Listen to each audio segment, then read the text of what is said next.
Welcome to Flat Earth Debate Live. I'm your host, Nathan Oakley, and if you are new to this channel, or you've not done so already, then be sure to subscribe, hit the bell notification icon, and join button if you'd like to become a Nathan Oakley 1980 channel member and keep up to date with the Flat Earth Debate. If you would like to support the channel, there is a super chat that runs alongside each of these shows while they are live, and there's also a PayPal, Patreon, crypto, and thanks button in the info box below the video. Most importantly, if you'd like to join the discussion, simply mute the page you are currently watching, then click the link in the info box below this video to join the panel and express your views on the nature of Earth. If you do join, please don't swear. If you do, you'll be ejected, and if you are, please don't try to rejoin the stream using sock accounts. You'll be warmly welcome back on the next stream. Please also share the show on social media. Sharing the show obviously increases the live audience, but this in turn increases the chances of a more diverse panel, so please share the show on Facebook and Twitter. Now we are joined by Refracted Curvature, 10th Man, Righteous Force, Neil, in Element, The Hammer, LVA, Arwin, and a whole bunch of people in Discord. Hopefully I didn't miss anybody. Welcome, one and all. Good morning. Good afternoon, everyone. Zippity-doo-dah. Okay. Any evidence of axial rotation of the Earth-based variety? You're gonna need that for that. I might as well get two. We know that the Earth is spinning because we don't experience Coriolis deviation. No, the claim is from the globe that we will and do experience Coriolis deviation, not that we don't experience it, and that's a proof. What are you talking about? No, but it is the proof. You see? Coriolis is claimed You're to... supposed to, but you don't, so that means it's a globe. No. They claim it's a globe that's spinning because we experience Coriolis effect, and we don't experience Coriolis effect on the surface of the ground that we're standing on. Therefore, Earth isn't spinning because we're not experiencing their claim of Coriolis that we're supposed to see and experience, and we don't. No, I disagree with you. And I mean, since now, apparently, according to Akumu virus, there are several sources on the internet, including Scientific American, that state that helium is more dense than oxygen. So I think you're just wrong. What the hell does helium's density to do with Coriolis? No, nothing. You're right.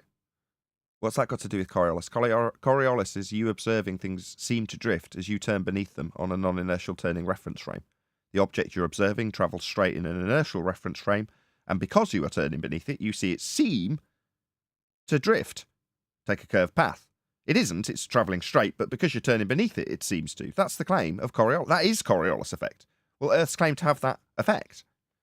Well, maybe it's just inside out, because if helium is all up there, but it's denser than the oxygen down here, then maybe it's all just inside out, and maybe the only proof of Earth spin is that there isn't Coriolis deviation. Well, the official globe rhetoric is that there is. This is the same do-si-do twice. Their claim is we have Coriolis on a globe, Earth that turns. Their claim is Coriolis proves we're turning. You're saying, well, the fact we don't have it must mean we prove a globe with that. No.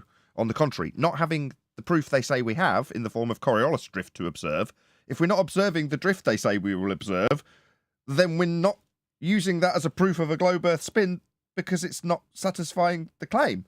It's just that simple. Well, in the future, a Scientific American article might pop up that actually agrees with me in this. That globe Earth claims Coriolis, but because we haven't got any, it proves we're on a spinning globe. That makes no sense, but fine. Shout out to Jokerman who says the globe is going to burn. Thank you for the super chat. I'm sorry, I'm just still recovering from that scenario on my show. It was just weird, man. Any evidence that you can acquire an elevation angle measurement from a curved baseline? It's an impossibility. It's just a stupid question to ask. It's impossible. So never Well, go. maybe if you use curved triangulation.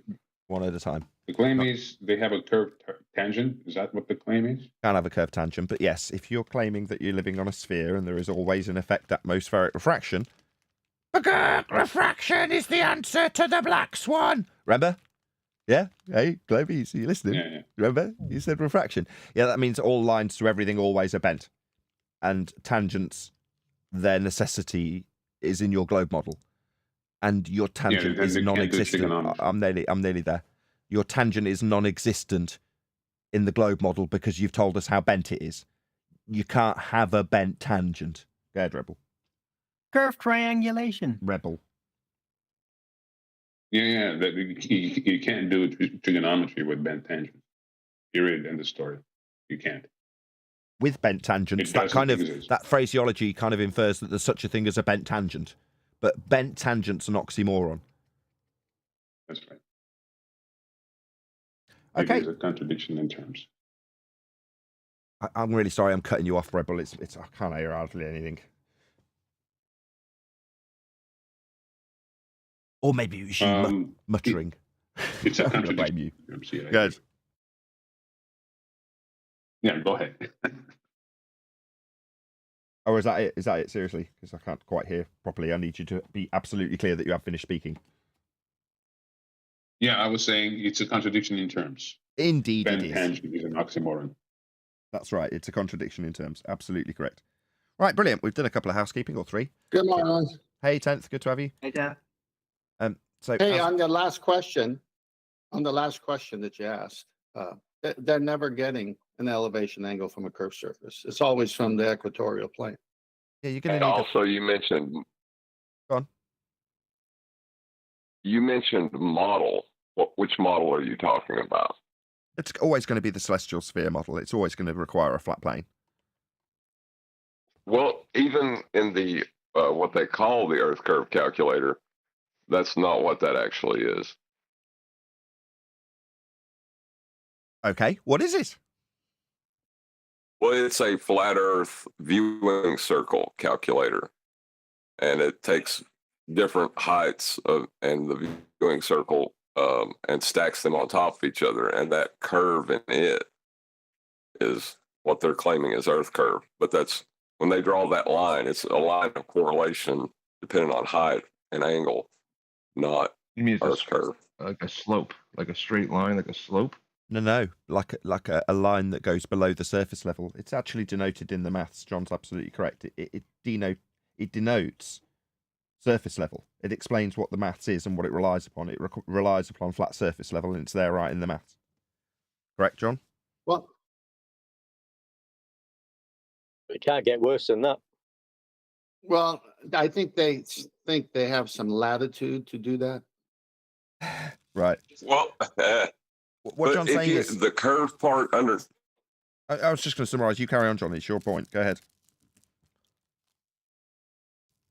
The curved part underneath it is actually different radius flat Earths stacked on top of each other. And depending upon your height, that's where the viewing circle will render at that angle.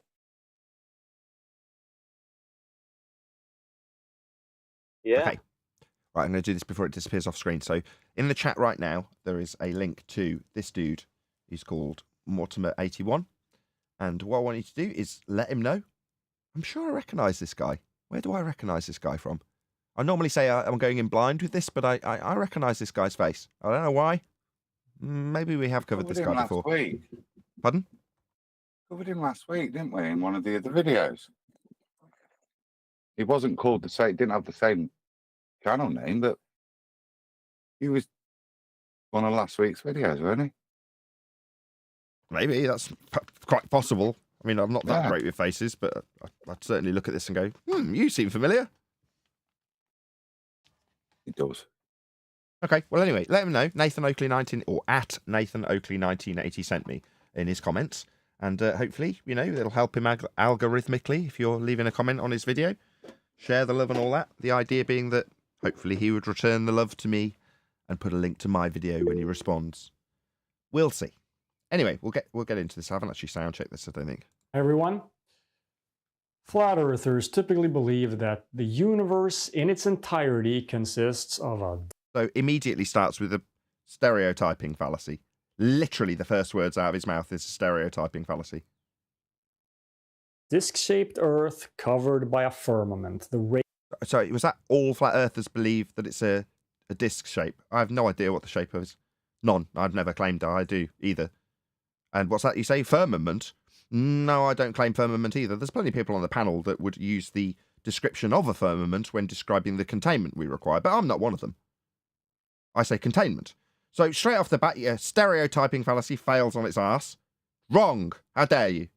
Radius of which is comparable to the radius of the disc-shaped Earth. What? I mean, maybe you'd like to look into what the equatorial plane is. Is that what you're talking about? Because you'll need that for your globe. That flat plane with the dome of the heavens over it. Maybe that's what you're referring to. The original model that your globe is based on, that's flat. Maybe that's what he's talking about. The sun and the moon orbit inside. Orbits are begging the question fallacy. So we've had a stereotyping fallacy and now begging the question fallacy. So we're just going to automatically assume that the lights in the sky above our head always are actually falling around each other. That's a begging the question fallacy. This dome. And the stars are just dots on the dome itself. No, I don't claim that I even know what the stars are. Anybody in the panel claim they know what the stars are to suggest that they're dots on a dome? They're over there at night. No. Well, this guy's saying you say Remember this. that bloke, Nathan? He was Sorry? on Flatside's show last week because Michael Kahn was taking the piss out of his purple shirt as opposed to the blue one. But Adam, have you ever claimed that the lights in the sky, known as the stars, are actually dots on a dome? Now that would be a little insane, wouldn't it? Well, he's stereotyping us. Why would I want to? Why would I want to do that? For what possible purpose would I want to make such an outlandish claim of something that I can't prove?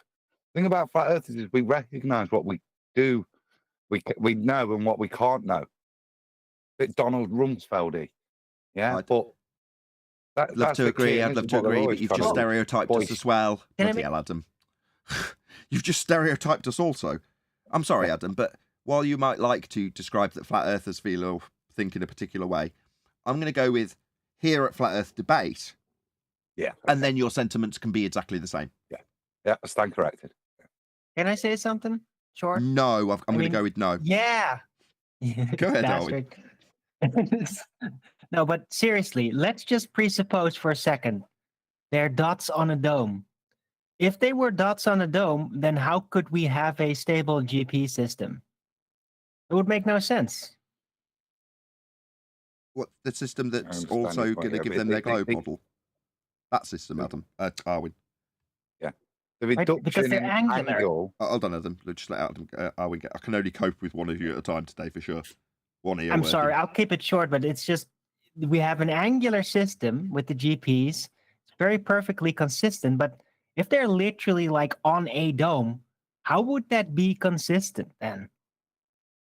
Because You wouldn't be able when to. you move literally in the dome, you're literally the dome's not going to move with you. You see? No, it doesn't. It doesn't make any sense that It way. doesn't work at all. And John Refracted is going to hopefully tally on to the end of John's point and reiterate the point he made literally only moments earlier in that exact respect about stacking up lots of discs on top of one another based on elevations and angle measurements to Polaris and depending on your location. But we'll get to that after Adam. Go ahead, Adam. I'll just reiterate Owen's point. The dome is yours, but there is no dome. Yeah. Understand that the angular change has nothing to do with the shape of the containment. It's not because the containment is a dome or curved or arced. The reason for the change is solely due to perspective and your distance from it. So the lower the angle, the further away it is from you. Now that you can see an arc domey shape because it's represented by your eyes. Understand that is not the shape of the heavens. The heavens are flat. And the reason we see angular changes is based on how far away we are from its ground position. Okay, I'm going to interrupt this little critique. Everyone else, wait a sec. Are you there, the hammer? Hopefully so. If he's not, I'm going to do a little plug. So this morning, I was privileged enough to be listening to the Reflected Philosophy channel, and MC Toon graced them with his presence. and had his arse handed to them. And there was some great sound bites. So I just want to do a quick shout out to the Refracted Philosophy channel. And hopefully it'll pick up some subs as a result also. Hopefully one of the mods can drop a link to Refracted Philosophy. And you can check out the McToon Globe Earth Annihilation video. And there's also a link to Refracted Philosophy channel in that video. So it's just come out today. I've literally edited it and immediately released it with breaking news at the front of it. So if you want to check out the cut down version, because it was a several hour stream, there's a 8-minute video of the main juicy bits and the points being reiterated about the Black Swan on my channel, and obviously the original stream on Refracted Philosophy channel. So subscribe today. Sorry to go off on a slight tangent. I'll play a bit more of this video. Hopefully that'll get us back into the vibe. I'm sorry to segue so quickly. Go ahead. Nathan, yes. I just want to say I did listen to that short that you put out. It's fantastic. The 8-minute one. Yes, McToon. Yeah, fantastic. Well, loads of people have said to me, why don't you go and get the key moments from various debates and slap them together? And I'm like, no, because I haven't got a reason to do it. Then, thank you, Toon. What's that? What's the problem with having a straight line to a geometric horizon like Al Biruni's got in this diagram on screen? Well, the problem is that you've told us it's a bent line. Yeah? Do you not remember? 3 straight years of telling us it's refracted? Giving me every excuse to slap every damn fundy over the top of Toon, telling them it's a straight line with, we are not going to see the geometric horizon. The line of sight to the horizon's bent. What is it? No Atmo Day? Refraction, terrestrial refraction. In Toon's own words, it's refracted. But then he asks a panel of flat earthers, what's the problem with having a straight line? You debunked it in 2020, you stupid idiot. That's what's wrong with it. You say it's bent. Oh, you idiots with your bent tangents. Toon has just smashed himself in the face with a shovel. It's the art of ball jitsu. What's wrong with a straight line? You haven't got one. That's what's wrong with it. Shout out to Joker Man, who says, my nose fills the space between my eyeballs. Okay, I mean, that's fair enough, I guess. Thank you for the super chat. Really appreciate the support. The point I was making earlier had nothing to do with the celestial sphere. It had to do with what they call Earth curve mathematics. I mean, in general, that's your point that you would make at this stage.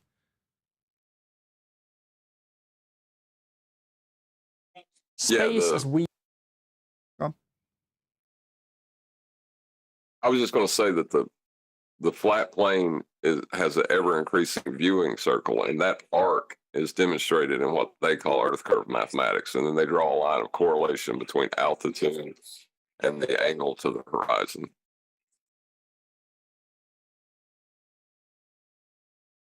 Cool. Right, another shout out to Godzilla37, who says, you like money too? No way! Yeah, I do. It's very useful. Thank you for the super chat, though, Godzilla. Really appreciate the support.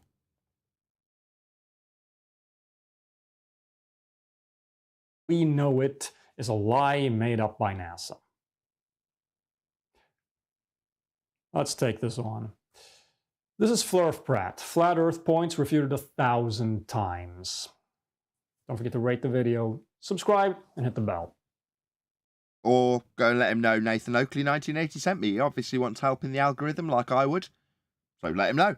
Nathan Oakley 1980 sent me. We responded to your video and pointed out the fallacies you used. No, don't tell him that. He'll just remove your comment. But there you go. The link's going by in the chat literally now, immediately. If you're watching live, just go and click on the link. It takes 30 seconds. At Nathan Oakley 1980 sent me in his comments at the bare minimum with whatever you want to strap on. But that really does help him in the algorithm. And like I say, if he responds, it'll help me. Here we go. When you simply look at the sky, you have no idea how distant any of the lights you see are. A few things seem obvious. The sun and the moon are closer than the background stars. Sorry, why would that be obvious? You've just said you don't know. You've just contradicted yourself in one breath. Is that not irritating to anybody else on the panel? We don't know how far they are, but it's obvious in terms of this distance difference. So you don't know, but you do know. That seems perfectly legit. I mean, he has more subscribers than you, so I definitely trust him more than you, Nathan. Stars. If nothing else, the moon clearly moves in front of the stars, blocking the line of sight to them. Really? Why are the flags that show stars shining through the moon then? Why has that been shown? Hang on. If the moon is blocking the stars that are behind it, then when the moon is not there for 2 days per month, how come we can't track it and see that it's blocking the stars behind it? New moon doesn't block the stars, does it? So that's a incorrect statement based purely on how the new moon you need in your model does not behave. The sun and the moon are about the same angular size. That's true. So their not actual size appears the same. Yep, I'd go with that. First true statement he's said so far. Makes sense to think they're about the same distance away. Why? Sorry, no, definitely not.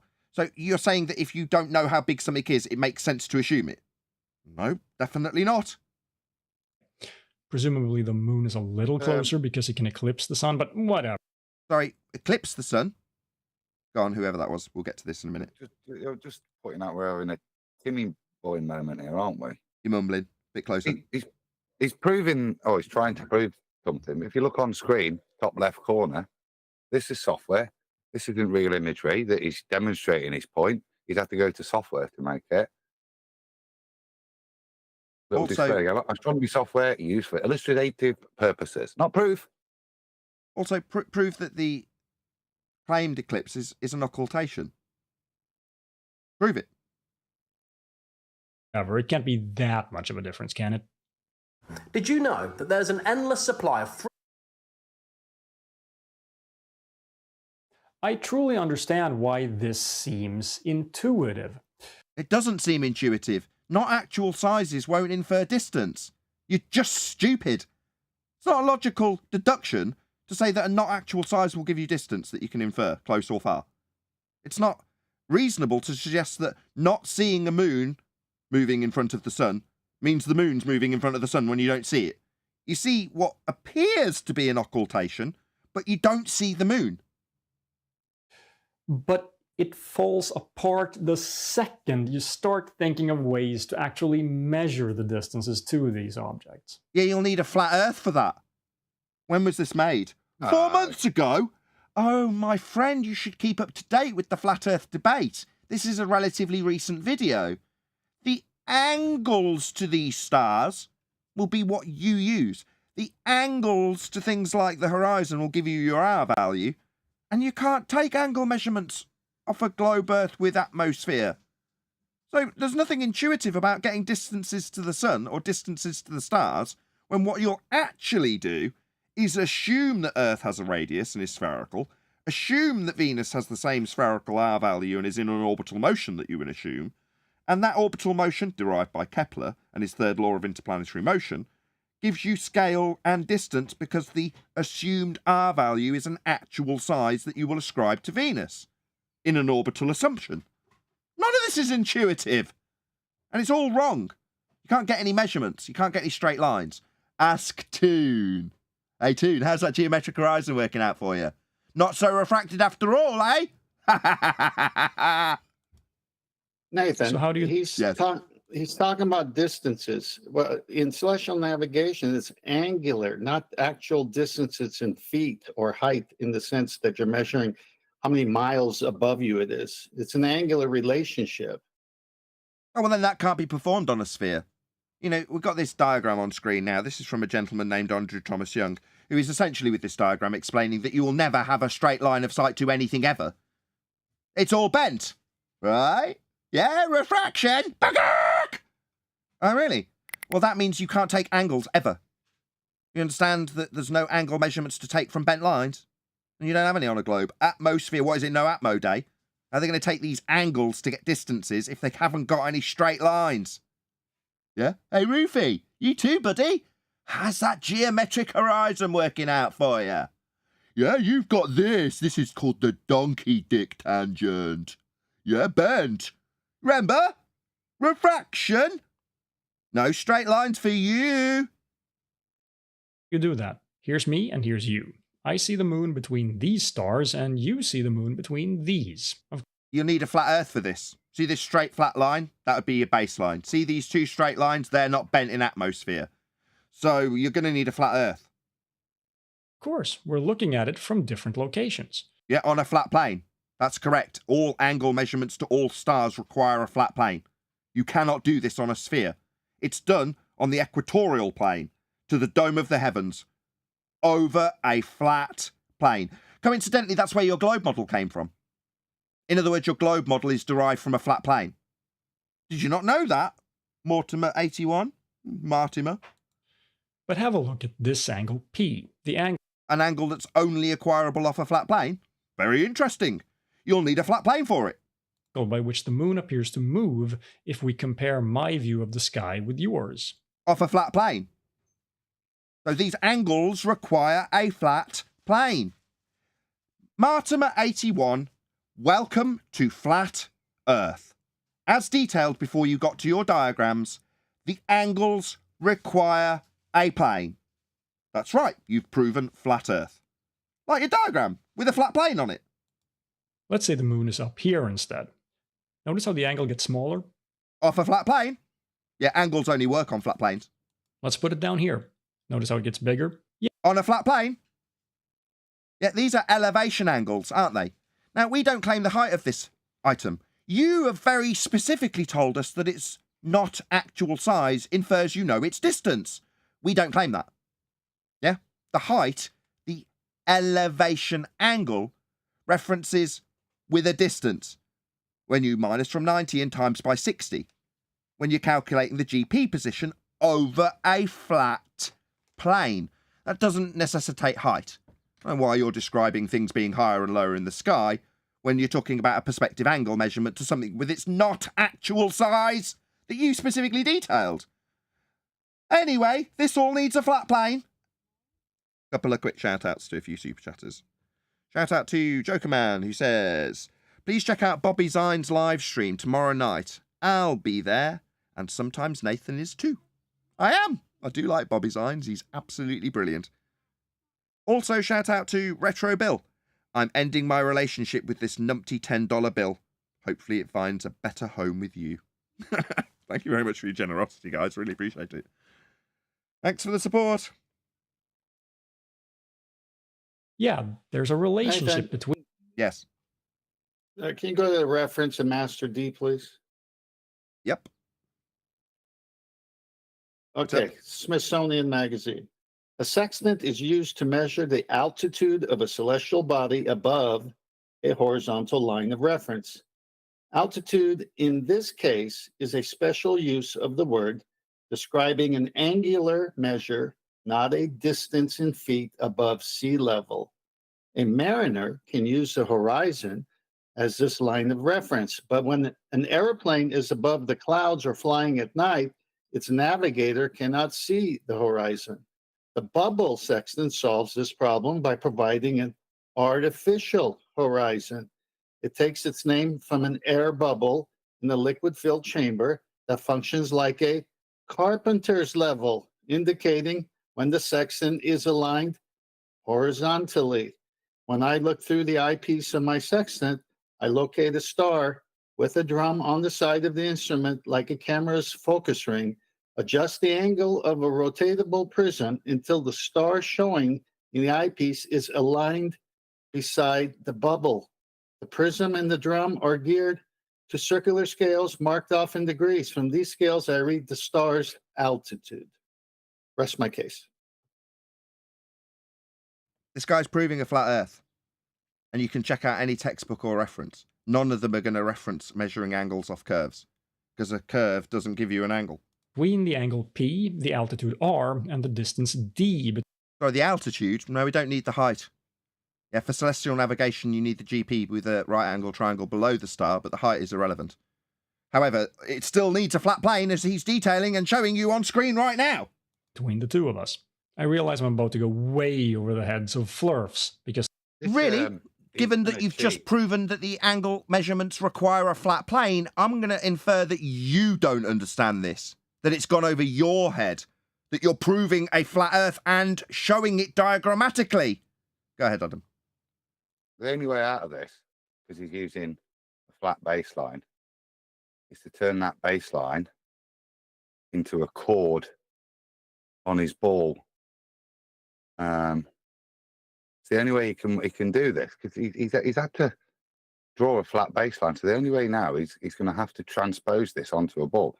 So the only way you can do that, I think, is to turn that flat baseline from A to B into a chord that goes underground. Well, that's not what it's on this diagram from Andrew Thomas Young with the bent line tangent.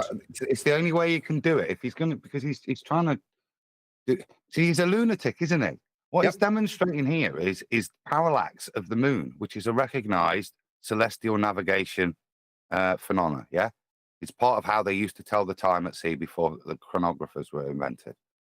So this is what he's doing now.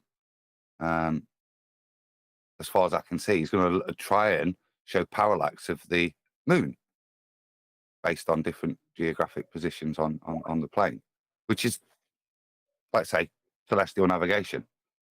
But like I say, to put it on a ball, whereas before they would take their measurements and take it to the equatorial plane at the center of their ball, here you've got to draw a chord through your ball. In Master D, Adam, I just posted a slide. Nathan, can you show it? I can, but I just want to do a couple of quick shout-outs. It's on screen now. Shout out to Original D Rose. He says, Nathan Oakley, Flat Earth debate, science versus pseudoscience rules. We are ace. Thank you very much indeed for the super chat, D Rose. Really appreciate the support. Also, shout out to Chronicles of the Unconvinced, which is actually Bobby Zine himself. Thank you very much for the super chat, Bobby Zines. Really appreciate it. He says, thank you to Jokerman for the shout out. Love Bobby Zines. So check him out. Yeah, subscribe today to Bobby Zines. Like I say, you'll see me in his chat quite often. I like his show. And give to memberships by Jokerman. Thank you very much, all of you, for all your support. Really appreciate it. Oh, why my chat's gone so wonky. It's not as pretty as it should be. Let's just sort that out. There we go. Thank you very much for the super chats. Really appreciate the support. Okay, it's on screen, 10th, whenever you're ready. Yeah. So you see here, the diagram shows celestial horizon. That's obviously the celestial sphere equatorial horizon that meets up with their presupposed Earth globe equator. So the equator of the globe extends all the way through space to the celestial sphere, one big flat disk. So that celestial horizon, and that where they meet, where you see the 90-degree box, that's the center of Earth there. That's where the measurements in the Nautical Almanac, Air Almanac originate from. Now, on the surface of this presupposed sphere, they can't take an angle measurement, so they have to have two more horizontal lines. One is the geoidal horizon, which would be sea surface level, and the sensible horizon would be the eye line level, which a bubble section would give you the same horizontal. All three horizontal lines are used in celestial navigation in the books when they talk about how you do things. But notice, never a curve. You can never get an elevation angle from a curve. I'm looking at that picture. I don't think that demonstrates what he's going to do. If I was to see where the observer's eye is, you take that as person A, and then say go to 2 o'clock where person B would be. You're then going to draw a chord bisecting the circumference between person A and B. So you end up with just a small segment sliced off the top of the ball. That's the line he's going to draw between A and B, and then measure the parallax between. But it's going to be a straight line. Yeah, that sort of thing, Nathan. Yeah, cutting into the ball, going underground, and coming out at person B. That's the line he has to equate for what he's just done on his ball, surely. But Yes, this is going to be way more complicated than lift P flush. But for those who actually care, high school trigonometry. Pause, please. Go to the next slide I just sent you, Nathan. Hey, right quick before you do, 10th, are you saying that they're claiming 3 flat plane horizons equals a sphere horizon? No, it means they can. No, it just means that they can move what they claim is the top 2 horizons down to the center. Hmm. That's the 1/10. Thank you. Yeah. Okay, Them are sounds great. flat plane horizons as well. We've only got Yes. one horizon. And the horizon in there begging the question, proof of nothing perspective hijacking Earth curve calculator is the physical geometric leading edge tangent point horizon they call Earth curve. That is not what we are talking about. This, on screen now, is a description of a celestial horizon.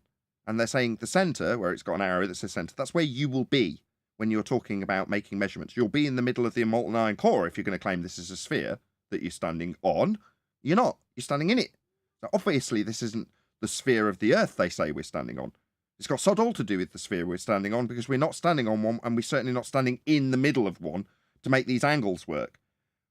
But this has nothing to do with the begging the question, proof of nothing perspective hijacking Earth curve calculator, and how that claim of that Earth curve will necessitate a chord line being dragged through to make the example on screen now work when he transposes it based on Adam's assumption. And I think No. Adam's right. We'll see.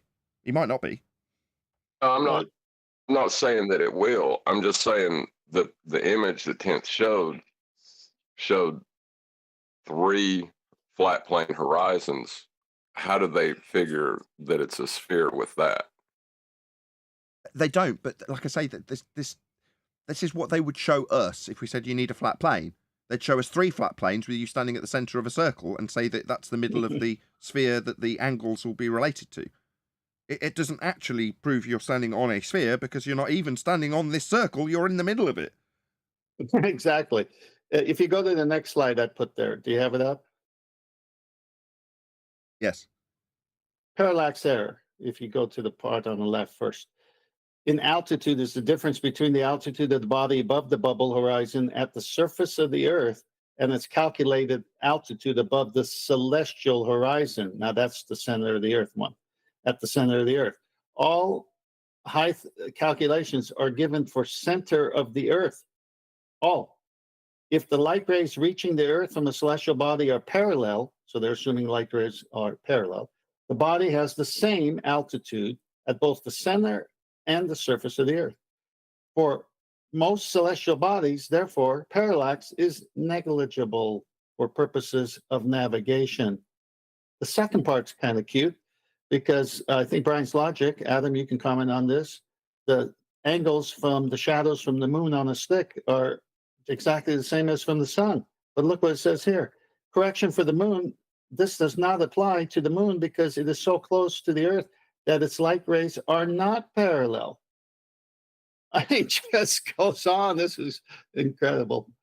Bad moon shadow. Geometry tells us that R equals d over 2 over tan p over 2. If p is small, which it typically will be when we're looking at objects in the sky, R equals d over tan p is a good approximation of this. Right. Where R is Can we height. just pause here? R is height, according to him.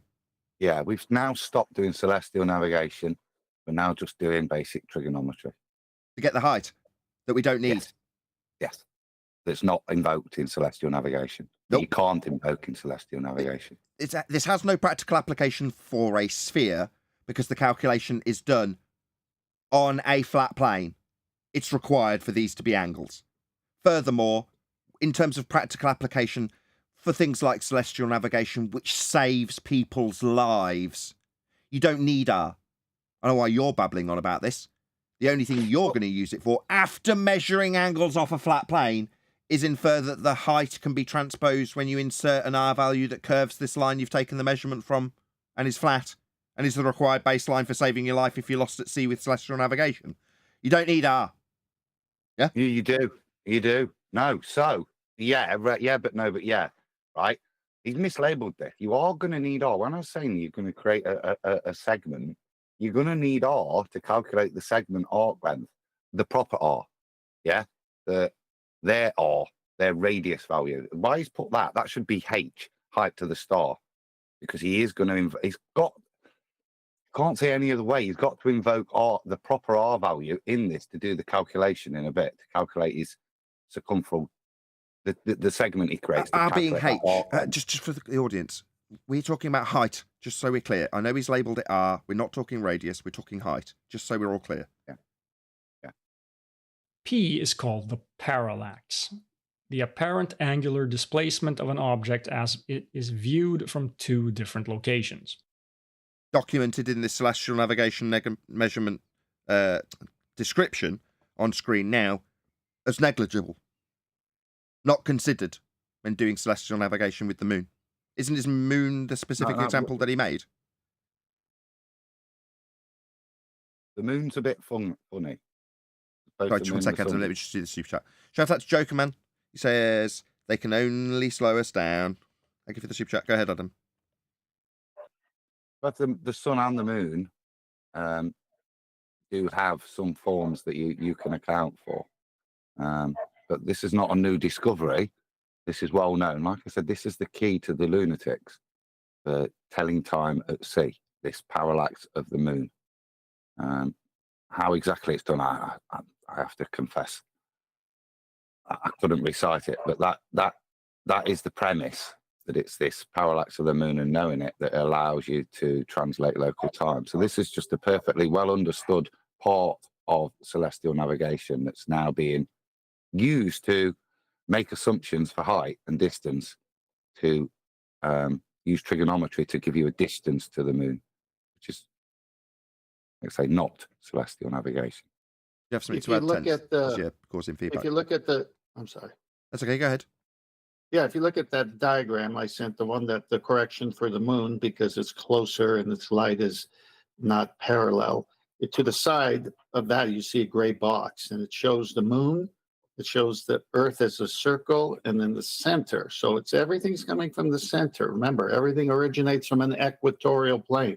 And they're saying that the differential there. So parallax may be as great as 1 degree. I think I can't read it at the correction, and it's always a plus, and then it's got a table to the left.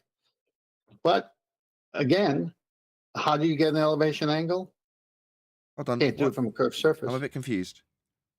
I mean, I've used a telescope, right? If you're going to claim that there is parallax, there's going to be positive parallax and negative parallax. Now, one would assume that these two would cancel each other out as a, what's the word? The margin of error when observing these things. Am I wrong? Adam, I'm sure you've discussed this in the past. It's where it's going to sit in relation to the other stars in the fixed non-parallax star field that it's talking about. So there will be a slight difference, in my understanding, of the position of the moon in relation to the other stars. And it's this position of the moon in relation to the other stars that allows you to figure out your latitude, or your longitude, sorry. Gotcha. Okay, I stand corrected. Hang on. Let me bring some clarity. Say Go back two to the left. Hang on. Go back to the left side where I highlighted it, where it says correction for the moon. You'll see what they're doing here. This does not apply to the moon because it is so close to the Earth that its light rays are not parallel. The parallax of the moon may be as great as 1 degree. Thus, when observing the moon, a parallax correction must be applied to the height HS. Figure 53 shows that the moon appears at a lower altitude from the surface of the Earth than it would appear from the center of the Earth. The correction is always plus. So they already got you in the begging the question, 59 miles below where you took the observation, and say because of that distance, there's going to be parallax. Oh, so I see. So I was half right. It's only applicable when you're at the center of a presupposed spherical Earth in the molten iron core making this measurement, which you're not. Or doing celestial navigation from the celestial plane, which is the flat Earth, which we dwell atop. Indeed. People take pictures of the sky on a moonlit night at the same time. One is located in my hometown of Linköping, Sweden, and the other is in Cape Town, South Africa. Okay, I don't actually have a buddy in South Africa, so I'm using astronomy software to just demonstrate the method. Flurfs are going to complain no matter what software. To my understanding, they're all on a flat plane too. Be interested to know what software you used. Pretty sure they're going to be using the celestial sphere. Maybe you can enlighten us about which software you used and whether or not it was using the celestial sphere or not. what I do. Because that's a flat plane. Because even if I took real photos, they would say it's CG. Would we? Or would we ask whether or not these elevation angle measurements that you're claiming could only be taken place on a flat Earth as you drew them? We would suggest That's yes. some weird logic. Yeah, I know. I can't use real pictures because they'd just say they're CGI. So I'll just use CGI. Exactly. Nonsense. Just treat this as a demonstration of the method, okay? That makes D 10,200 kilometers, assuming the Earth is flat. Is this Google Earth?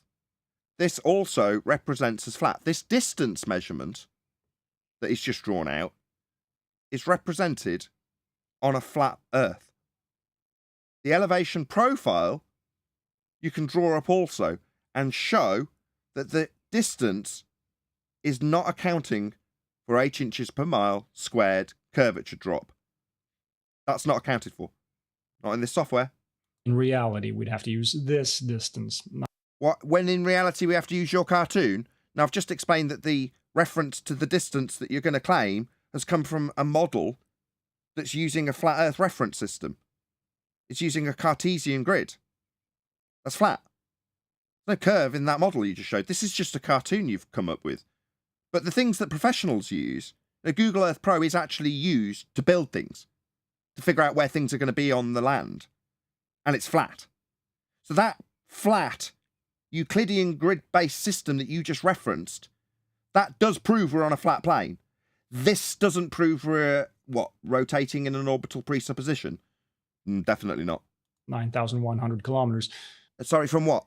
The not actual size of these items in the sky? When we superimpose the images using the stars closest to the moon as reference, we find that the moon has a parallax of 1.42 degrees.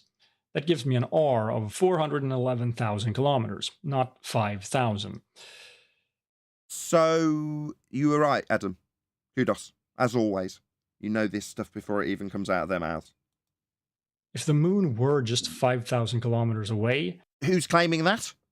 Hands up who's claiming the moon is a distance when we've specifically pointed out that you and us, so you can't strawman us with it like you are, can't get the height.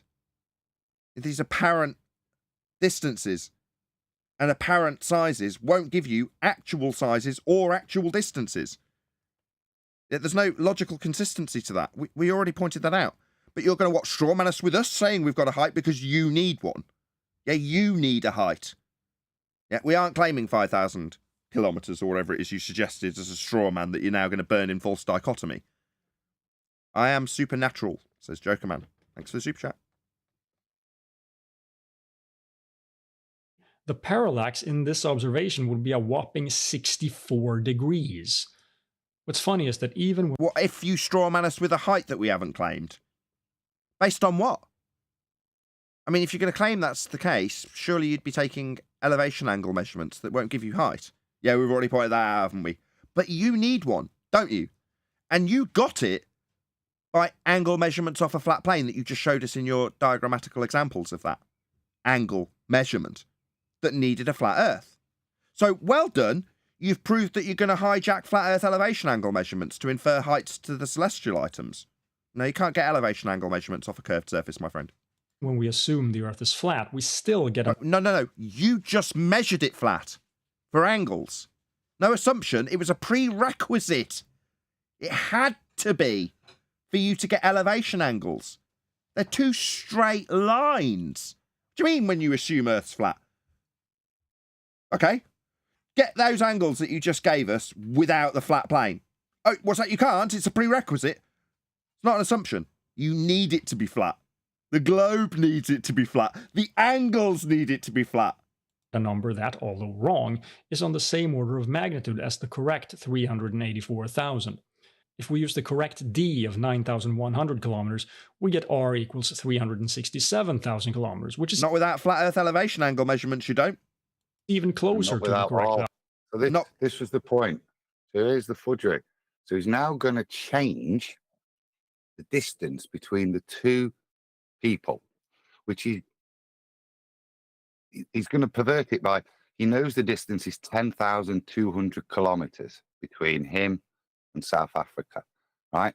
And that's what he's taken all his measurements from. But that's not going to work when he's trying to pervert this into a ball. So what he's got to do is exactly what I knew he was going to do, is cut a tangent, a segment through the ball to create a straight line and then change the numbers. Because look what he does now. Instead of 10,000, which is the measured distance, he's now going to assume R and do a calculation to work out what that baseline of the triangle he's going to draw between the 2 points and the moon will be, which now comes out to be 9,000. Where's that number from? It's not from reality, is it? He's just calculated it based on R and the assumption that A and B are on a ball, and therefore if they're on a ball and it's 10,000 between the two, if you dig a tunnel between the two, a straight line, that line will have to be 9,100 kilometers. Now he's going to do his distance to the moon based on this number he's pulled from assumption and calculation. So, my friend, your tangent distance doesn't match the arc distance that you'd have to infer across the ground. Further to that, your distance that you acquired in the first place came from a Cartesian grid system, Google Earth, flat Earth. Value. So this completely obliterates the Fleur's model. Sorry, which model would that be? Nobody here's claimed a model. You're the only one with a model. So because you've held it up in false dichotomy, you think that describing flat Earth elevation angle measurements and doing the do-si-do by drawing a chord line and extrapolating out a flat baseline distance through the chord line based on an R value, that you've somehow annihilated a bloody model we haven't presented. Oh no, my friend, there wasn't a false dichotomy here. We pulled it apart before you presented it. But now let's take a look at the distance to the sun and see if that's the same. Well, you'll need an R value and you'll need angles from a flat plane to get it. Turns out there's a problem measuring the distance to the sun using parallax. Really? You're going to need a flat plane for the angle measurements. I can't superimpose images with background stars on them because they vanish in the sunlight. Sure, I could do it in Starry Night, but I want to restrict myself to methods that work. But you're telling me, let me just get this correct, that you could do this measurement of the sun on a starry night. Is that what he just said? I think I'm going to have to listen to that again. Shout out to Unitox Femu, who says... Go back, but it did seem that. I'll listen to it again. If you have GBD, global belief disorder, breathe deep and repeat. Sea level, and sea level will help you from your fears. Thank you very much indeed for the super chat, Unitox Femu. We really appreciate the support. Almost 130 people watching. Woohoo! Please share the show. Smash the share button. For those of you who've already done so, that's the only reason we've got 130 odd people watching. So thank you very much if you smashed the share button already. If you haven't, what are you waiting for? It's right there. Just hit it. Smash that share button. Put it on Facebook or Twitter or whatever you use, Bebo, MySpace. Smash that share button. Thank you very much again to the Unitox family for the support. We'll have a listen again. What do you reckon, Adam? I think he did just say that he could do this sun measurement on a starry night. We'll see. In reality, was images with background stars on them because they vanish in the sunlight. Sure, I could do it in Starry Night, but I want to restrict myself to methods that work in reality. Work in reality? What, like sun measurements on a starry night kind of reality? So let's measure the distance to Venus instead. Fortunately, on occasion, such as June 6, 2012, Venus passes in front of the sun. Are you not going to need Huygens' assumption that it's got the same radius value as Earth? Members of the audience, ever heard Venus referred to as Earth's twin? Ever pondered why that might be? It's because of an ingenious assumption made by Christian Huygens. What do you know? If you assume that this claim to be light in the sky, probably CGI, has the same radius value as Earth, then you can use Kepler's third law of interplanetary motion to get the distance by the scaling values. You just need something's actual size.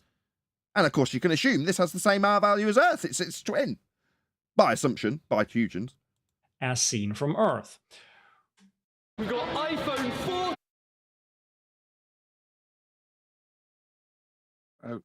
Two pictures of the transit from different locations at the same time and superimpose them using features on the solar surface as reference. Or we could use the paths of... But did it just say solar surface? Do gases have a surface? For the purposes of this explanation, yeah, they need to. I don't get what this is proving. Again, we're doing the parallax Well, of Venus in front of the sun. He's in the begging the question world already. He's taken everyone there as they listen to him. Number one, he's assuming Earth's a sphere with a radius, which the black swan destroys. Then he's assuming Venus is Earth's twin with a radius same as Earth. And then he's saying, well, because of that, and because I believe all this, look how I can make this work with the math. Wait a minute, yeah, you can't even prove Earth's got a radius value. What the heck does this guy think he's got here? It's fundamental, actually, for all of the maths he's presented.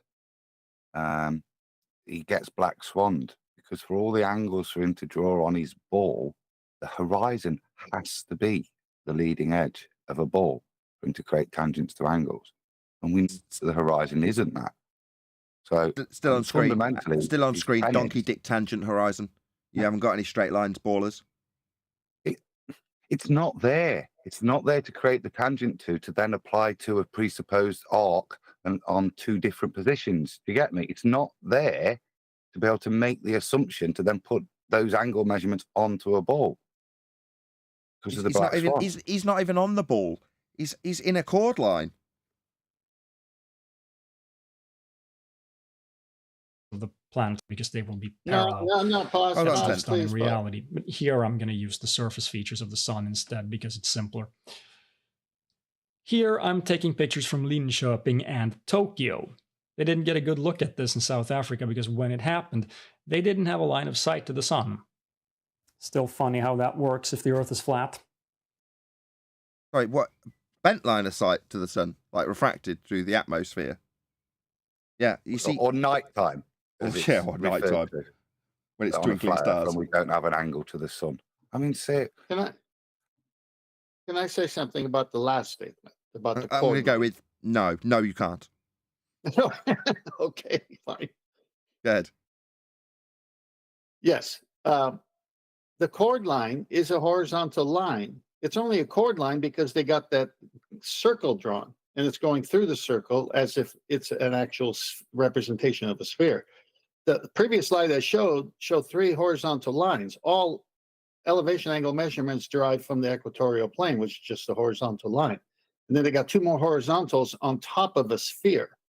If this guy thinks he can do another horizontal and make it go through the sphere, and that's a chord line, that's just another horizontal. The sphere is surplus. It's not necessary. Anyway, that gives us a D of 7,530 kilometers. That's the straight distance through the Earth. And a P of 0.00914 degrees. 530 kilometers. That's the straight distance through the Earth. Did you hear that? The straight distance through the Earth. Like I say, ladies and gentlemen, I give you the Adam Meakin. And a P of 0.00914 degrees. That results in R equals 46,900,000 kilometers. Compare this to the accepted value of 43 million kilometers. It's definitely in the same ballpark. Just enough wiggle room, as Adam pointed out, ahead of the game. Gotta give you props, Adam. You're superb. Shout out to Jokerman, who says, "You're a ball buster, Nathan." I am. All one word. Enough to show that once again, Thanks for the super chat. flurfs are off by orders of magnitude. The sun flurfs are off with what claim? Can't be the same distance. Because we pre-assume everything and we take all the numbers from the heliocentric model, and we manage to demonstrate that the numbers we've pre-assumed and taken from the heliocentric model match the heliocentric model, we can say that the flurfs numbers are wrong when they're trying to ascribe height to celestial navigation. Which we don't. I think he should stick to operating toilets. Maybe that's an appropriate ad hom for him. Yeah? Be careful when you're dishing out the ad homs telling people how stupid you are, because some of those people might turn around and pull apart your bullshit and make you look stupid. That's us. Yeah? We're ahead of your presuppositional mathematics before you've even spouted it. But you think we're the dumb ones? Mr. I'm going to use elevation angle measurements that are only capable of a flat plane and then put that flat line through the Earth. Yeah, you're thick, my friend. Don't be ad-homming us and stereotyping us. I'll explicitly tell my audience to go to your channel and let them know Nathan Oakley 1980 sent me with a comment at Nathan Oakley 1980 sent me because of your stupidity. Stick to flushing toilets. Maybe that's a bit above your pay grade too. Yeah? Because this is obviously not in your wheelhouse, my friend. You seem to be proving a flat Earth as much as claiming your wiggle room for why your globe don't work when you draw through the Earth. Because obviously that's what people do on a daily basis when they're navigating the surface with flat angles off baselines that aren't curved and not from the centre of a molten iron core because that's the only place the angle will work from. You know, none of those things are necessitated by a flat plane, just angle measurements to the lights in the sky. The same angle measurements that give you your latitude lines on the flat plane that transpose onto your globe. So next time you start calling us, stereotyped as flat earthers, idiots, bear in mind you've spent a good chunk of your video proving Earth is flat with angles. Let him know. At Nathan Oakley 1980 sent me. From the Earth as the Moon, because when Venus is directly in front of the Sun, it's 2 orders of magnitude farther away than the Moon. Based on Kepler's third law of interplanetary motion and the assumption made by Christian Huygens that Venus has the same presupposed spherical R value as Earth as a sphere when derived from flat Earth angles. And the Sun is obviously even farther away. When you don't know the distance because you haven't got anything but Christian Huygens' assumption of R? You know, because Venus is in front of it. And it's the same size as Earth because Christian Huygens said it. With an ingenious assumption. So can we work out the distance to the Sun? No, you can't, you utter clown. You will need a flat Earth to get the R value. By any means or method. You will need an assumption that we have orbits. You will need Kepler and Huygens and their assumptions of orbits and R values. All of which we have debunked. Every last scrap of this garbage has been long debunked. Flushed down the toilet, you might say. Another shout out to Original D-Rose. He says, in the words of Neil Constantino, hey, Nathan, stop busting balls. Thanks for the super chat. Really appreciate the support. Now? Yes, actually we can. Let's have a go at it. When Venus appears as far from the Sun in the sky as it possibly can... Are these angles originating at the centre of these items? Like the centre of a spherical Earth? Yeah, wouldn't you know that my man on the panel 10th man already called it?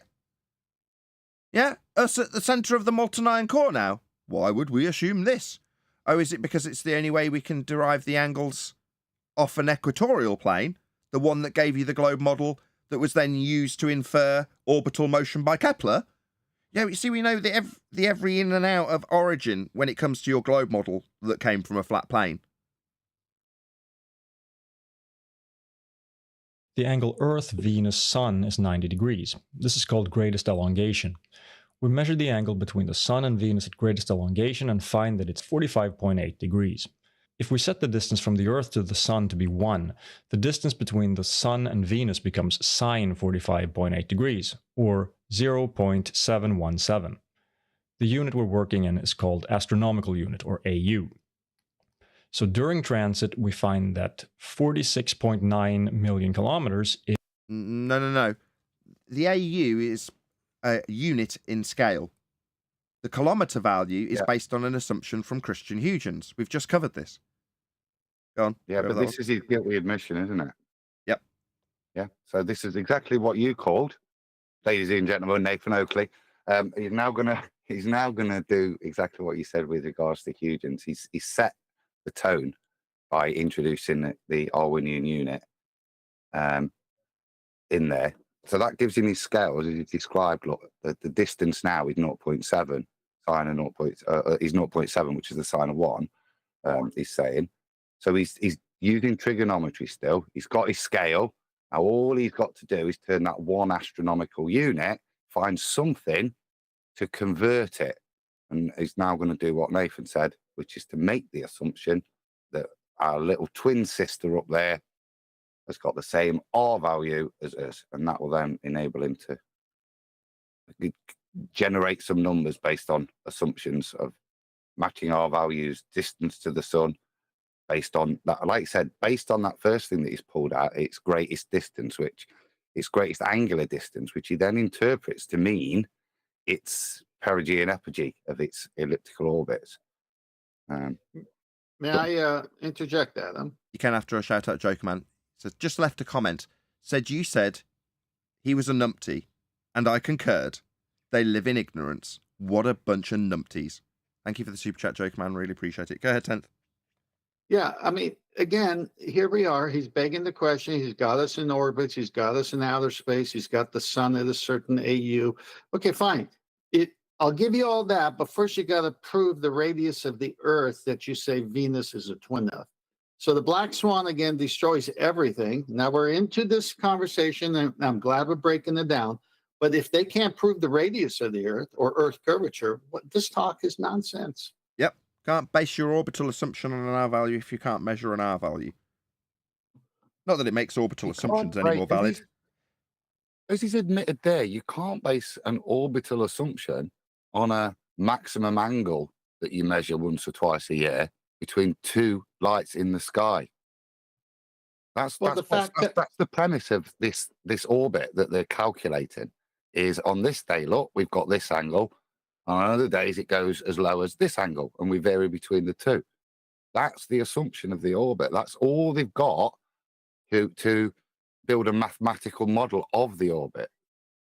You may be right, but the very first part of what you said destroys everything. How do you measure an angle from a curved baseline? How do you even get the angle? Doesn't. He's drilling through Earth and making the angle measurements assuming Earth's flat in the first instance. At no point did he use the curved surface. Is 1 minus 0.717 equals 0.283 AU, making 1 AU, the distance to the sun, 166 million kilometers. Again, we end up in the same ballpark as the accepted value of 149 million kilometers. Using a flat Earth and treating the distance between Linköping and Tokyo as 8,385 kilometers. But did we have to drill through Earth to do that? Or did we just draw out a line on Google to get that value? Is being within 11 million kilometers acceptable to them? Drop in the ocean. The distance we find on the map, we still find that Venus is 52.2 million kilometers away and the sun 184. No. Your values were based on your deriving the AU scaled values to compare to a height we don't claim because it's not required. Again, you're trying to burn a false dichotomy. Straw man. That we have not claimed. You don't need the height. Once again, even if we give Flurfs everything they want, well, I would want that you concede that this elevation angle measurement to any star or any luminary is going to require a flat plane because that's what an angle is. You establish a horizontal baseline and then measure its elevation in the sky. That's the angle between you, the horizon, or the established horizontal baseline if you use a bubble described by 10th earlier, and the light in the sky. Now that'll give you various different things, but it won't give you its height. You need its height because you've got an orbital assumption. Go ahead. Go ahead, Adam. I'll go after you. Well, what we got here is elevation angles and celestial navigation, which we can use to get us tell us accurately where we are on the plane and to navigate across the plane accurately within feet. What I'm hearing here is we can take these elevation angles, apply trigonometry, and inaccurately make a number up that can be tens of millions of kilometers out from the supposed model. And that's being purported as proof of something. It's a Michio Kaku. Look at the discrepancy in what he's actually saying. Yeah, 149 million. It's close to 184 million. So we're virtually there. It's in the same ballpark. That's actually 35 million, isn't it? Discrepancy now. These things should be perfect. As I say, we use celestial navigation with great accuracy within feet when we use it correctly. When you're 35 million kilometers out, what use is what you're doing? Isn't the maths demonstrating to you that this is bunkum? We can't do this. It doesn't apply. Look at the variance we've got in our results. They're nonsensical. But and you compare that the to nonsensical the accuracy results that celestial navigation gives you, tells me which is the correct methodology for elevation angles. It's the one that's used. It isn't used by deriving the page 87 version of the complicated maths that you could use to drill through Earth and get tangents and put your elevation angle that you claim to have taken from a flat surface at the centre of a presupposed spherical Earth, and then deal with all the minor 35 million mile discrepancies. You know, you don't do any of that. You just measure an angle, you minus it from 90 and you times it by 60, and that gives you the distance to the GP. That's it. It's really easy. No sphere Earth involved, and it couldn't be because the prerequisite of the angle was that the Earth was flat. Just the fact of your last statement, and it's what they say. You minus it from 90 and times it by 60, the co-altitude, to get the zenith distance from GP to GP. There is no 90 on a curved Earth surface. Their so-called model fails completely. So-called by you. We're not claiming a model. We know that you can use the equatorial plane and the celestial sphere to navigate your position and find your way if you're lost. Find out where you are and reference straight line distances with 90 degrees below stars that could be tens of thousands of miles apart. So, no, what we can do is not worry about some flat Earth model we haven't claimed when the model that's used in this process is flat and must be for angles to work with it. His model just fell apart. We don't have a model. We just know what an angle measurement is, and it needs a baseline, and it needs to be straight, horizontal, level. So his whole model fell apart with the minute he mentioned angle, which are two straight lines meeting at a common point called the vertex, which they have at the center of the Earth, and the baseline is the equatorial plane, which also extends to the celestial horizon, which is the equatorial horizon, one big flat disk. In their model, they need flat. Yeah, Earth is flat. It's measured flat. The systems and grids that are transposed onto a globe originated from flat Earth angle measurements to Polaris in the case of latitude. To renegotiate or re-maneuver around those grid systems that are flat, you need to measure angles that have a prerequisite flat Earth for you to measure them. Everything about navigating on Earth is flat. Earth is flat. So he thinks he debunked the model that his globe Earth is derived from, is what he thinks. Yes, glad to hear. Good job. Yeah, he's saying that the model that has a grid, celestial sphere model, that's a flat Earth with a dome sky perspective view over the top of it. North Pole centric. That is transposed onto the globe. So when he says the model that the Flurfs claim, what the model that your globe was based on, the flat Earth elevation angle measurement derived, flat Earth angles to Polaris derived, that model, the flat Earth model, that one, is that what you're talking about? Because we're not claiming some flat Earth model beyond what is actually in practical application and has been used in practical application to give you your sphere. Ha ha ha! Shout out to Vlad on Flat Earth. He says, Euclidean geometry debunks globe fantasy. End of story. Never a truer and more concise statement given, Vlad on Flat Earth. Excellent stuff. Thank you very much for the super chat. Really, really appreciate the support.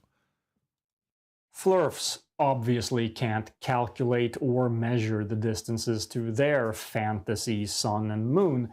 We don't need to. It's not applied in celestial navigation, for God's sake, man. Maybe if you researched what flurfs need, you'd figure out that the flurf model that you're now saying doesn't work means your globe can't be derived from it, can it? Because they don't believe in math. Excuse me? Sounds Maybe like Adam this would guy like to was comment on born that. in 2000. Sorry, no, it's all right. I'll have Adam on this one, please. Very dare Adam. he. Yeah. Good. It's not often. How very dare you, sir? I preempted exactly what bullshit you were going to claim. I understand your maths very well. I understand its problems, and I more pertinently, I understand the assumptions you make. What did you qualify in? There was a mathematical aspect to the science you qualified in, was there not, Adam? Yeah. You have to do calculations, derivations, and all sorts of stuff. Maths. Yeah, lots of math. Right. Of course, you're qualified to prescribe drugs to people based on your qualifications and understanding of that maths, right? Yeah. So drug calculations are very important. Yeah. Yeah, people would die if it wasn't for Adam's understanding of maths. Yeah, we'll just call that what it is. Some wanker using a stereotype fallacy and ad hom. Just another wanker, ladies and gentlemen, like all of them. This is the best he's got when he proves that you can only get these angles from a flat plane. It's probably best to tell us that we're just toilet flushers who don't understand maths. Yeah? That's called an ad hominem fallacy. You seem to be full of quite a few fallacies there, Martymer man, or whatever you go by. Please let this dude know. At Nathan Oakley 1980 sent me. Don't point out his absolute garbage and fallacious reasoning. Just let him know with algorithmic love that we sent you there. Do it now. If you're in the chat live now, there's a good 100-odd people watching. You know, smash it. Go and hit that link and tell him that we sent you.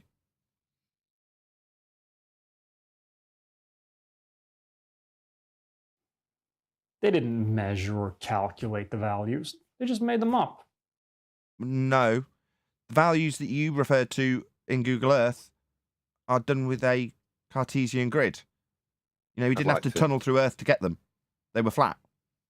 Go on, Adam. We did. If we take these things are measured. Okay, the distance between places. We measured the angles, okay, using a flat baseline. That's what we did. What he did was measure the angles using a flat baseline, take the distance, then assume a straight line distance by tunneling between Stockholm and South Africa. And he used that distance, one he completely made up. Wasn't derived from anywhere. It was just calculated based on an assumption of an R value, which he can't prove. No, he didn't actually qualify that, though, Adam, so we should really put that as a question rather than a statement of fact. So I don't really want to... I don't want no part of that. I'll just ask it as a question, Adam. It's unfair. Did you tunnel to Stockholm, dickhead? And obviously that means they can't be independently verified. What, like tunneling? I mean, your measurements, everybody's got that tunnel, haven't they? To verify your bullshit measurements. Yeah, projection much. I think you're just projecting. Our values can. What? Come again? Hold on. Our values can? No, they can't. We debunked that in 2020. Go ahead. Hold on. The celestial navigation angle measurements are independently verified every day, constantly. That is just wrong. On a flat plane, they are.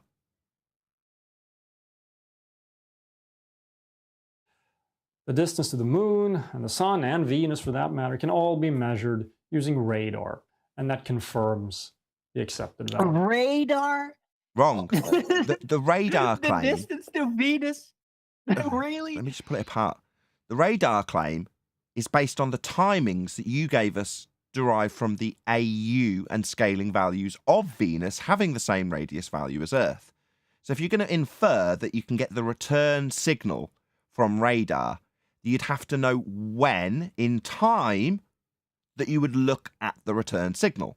And when in time they do look in the signal, what do you know, is based on when they say the return signal would come if Earth was heliocentric. So the timing values that they say they're confirming are confirming their own do-si-do circle jerk assumption that the timings will match the ones that they have derived in the first instance. Now, but for the fact that Christian Huygens has assumed that Venus has the same Earth value of R, you wouldn't have these return timings to infer that those timings are being confirmed as a return signal from the item that you say it matches with the signals that haven't been, defuzzed, shown amongst a load of static. You've got nothing, just the assumption of the maths that you're claiming to confirm. Go ahead, Adam. Not quite complete, that story. We need Tony for this, but from my understanding, the guys that do it went and did it and looked in the logs, and they could not confirm a return signal. So what they needed was some top men to come in and show them in their quasi-experiment where the return signal was that they couldn't see. And when they were shown by these top men, they went, oh, yeah, there it is then. But even when they were looking, it wasn't there, was it? They had to be told by somebody else that, no, it was there. Okay, so we're talking about Jodrell Bank and Bob from NASA going into the guys who said there's no return signal to see. Send guy from NASA quick. There is. You show him where it is. You see, it's just here in this fuzz, lads. Now, according to the story that Anthony Riley has disseminated quite a few times, they were hard to convince at Jodrell Bank. The guy at NASA was hard pushed to convince them. But with a lot of convincing, they saw the signal that they previously couldn't see at the timings that the heliocentric model said it should have been at. This is at Jodrell Bank. Anything else? Yes, all of which is nonsense. All of which is nonsense because they don't even have R in the first instance for the Earth we live on. Well, he's saying you're confirming the distance to up to Venus. That's also assuming the speed of the return signal. Right? Oh, yes, they've also got to take the AU value as a distance based on Newtonian, my bad, Einsteinian speed of light, distance and time when you've got a equivocation fallacy, because the Einsteinian mathematics is based on a time dimension. But we're going to qualify it with the distance the return signal comes if you've got a speed of light that's been debunked by quantum mechanics. Correct, Rebel? Nice to have dropped that in before we round out this live show shortly. The distance to the moon can actually be measured using laser with centimeter precision because the astronauts who were there, yeah, that's real. Yeah, I'm sorry. We're going to have to point out that these return signals, these astronauts going, what are they going through to get there? You know, going through a thermodynamic violation. Yeah, we are breathing gas, guys. What you're claiming cannot exist. Okay, let's break that down for the guys in the audience on screen now. According to this guy, men have travelled from here. Is this about Florida? Somewhere around here-ish. Out past the high pressure gas that we're all breathing and into an area that's claimed to be 10 to the minus 17 torr. It's a sky vacuum. If the sky was a vacuum, then the high pressure gas in this CGI image that's obviously CGI, because he's disclaimed that, would fill this area. Because if the model he created in his CGI rendering had the second law of thermodynamics applied to it, then entropy law would apply to it.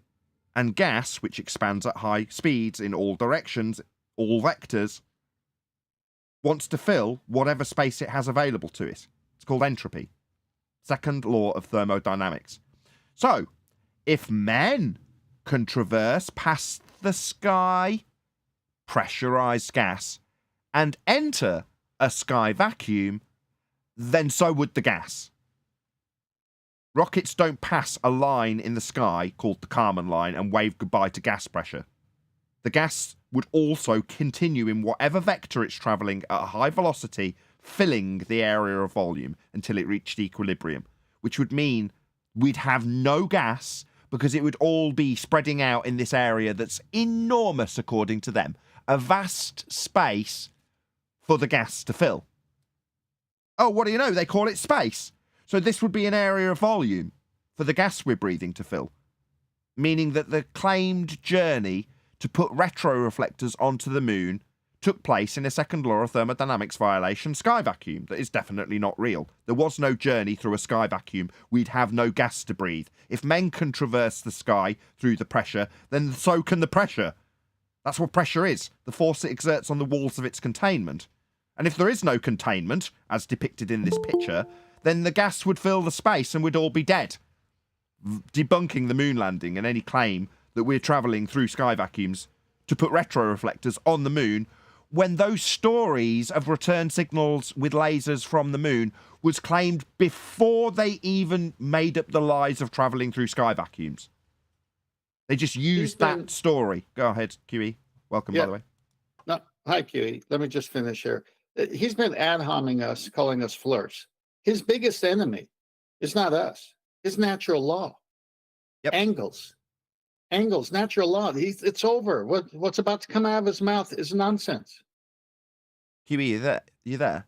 Did you want to go over the retro reflectors as we're on the subject? We're right at the end of this video. It'd be nice to have a bit from you on it. Yeah, his mathematics acumen is hovering below his geometric acumen, too. The friggin' clown show. This guy spends the whole video with his triangulation crap that he screwed up with about 30 different assumptions, one including a flat earth. And now all of a sudden at the end of the video, voila, we know it because of radar. What the hell is that? What do you got, ADHD? I didn't hear anything about the radar in the beginning. It was all your triangulation horseshit. Oh, it's the art. The art anyone catch on to this? The art of the non sequitur.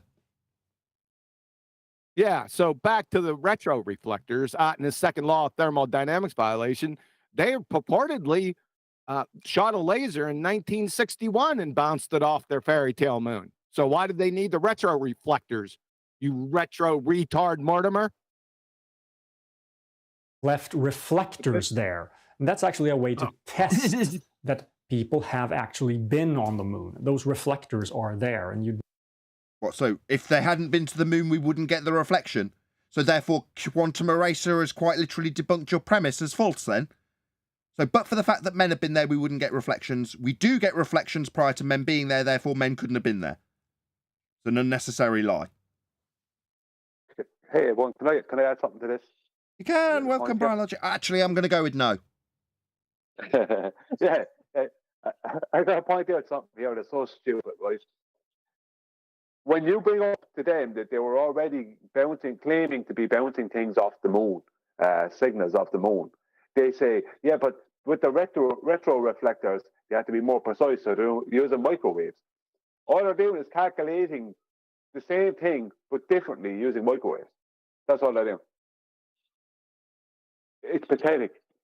And they're using a two-way speed light calculation, which is only an average, which is based on a globe Earth with a radius. I think Rebel, you're absolutely right. I think Rebel dropped that in first, actually, so props to him. But yes, you got there at least 2 weeks earlier. Go ahead, Tent. No, I was going to say, Brian, you're actually telling me they're going to use a microwave to measure? I use it to heat up hot dogs or something. Come on. The wavelength of light. Wavelength? Debunking gravity? Quantum mechanics. We'll come to that another day. Need them to be able to use laser to measure the distance to the moon, which, again, we can. No, you can't. You can presuppose the return timings based on heliocentric assumptions. But of course, that's just as fake as mathematics, right? What? Again, what an outrage to a mathematician on the panel. See ya. Yeah, dickhead. Bye-bye. Let him know we sent you. Nathan Oakley, 1980. This is a chain projector. It's just projecting all over the place. Look at this clown. Mathematics. Jesus, you'd fail third grade geometry, sunshine. Ass clown. Well, he just showed there with his last claim there that he doesn't understand what the two-way speed light calculation is. He thinks that's a measurement. If he knows so much about mathematics, how come he doesn't understand it? That's it, just a calculation. Any other comments? No, I just like to reiterate that the premise of all his calculations, Brian, was the fact that he'd tunneled from Stockholm to South Africa and measured that distance. Just as you're on the point, why would he need to do that? Is it so that he can create a flat line between the 2 points? Yes. Yeah. Yep, absolutely. You're going to need a flat plane for that. But with that, I am going to say, if you are watching this on either Nathan Oakley 1980 or Nathan Oakley premiering streams, then stay tuned as there will be an after show to follow. Unfortunately, though, if you are watching this live, this is where we bid you farewell. So another massive thank you to all of you. Smashed the super chat, liked, commented, shared, subscribed, hit the PayPal link, joined as a member, gifted memberships, and all that good stuff.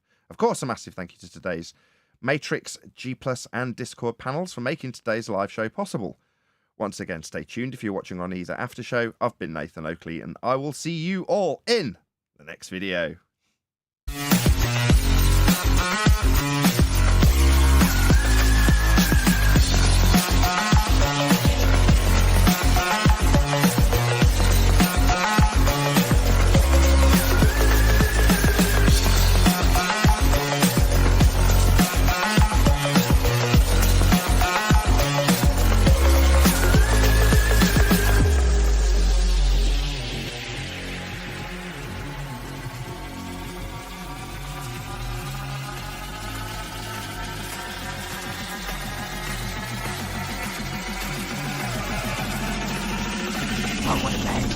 What a lovely day!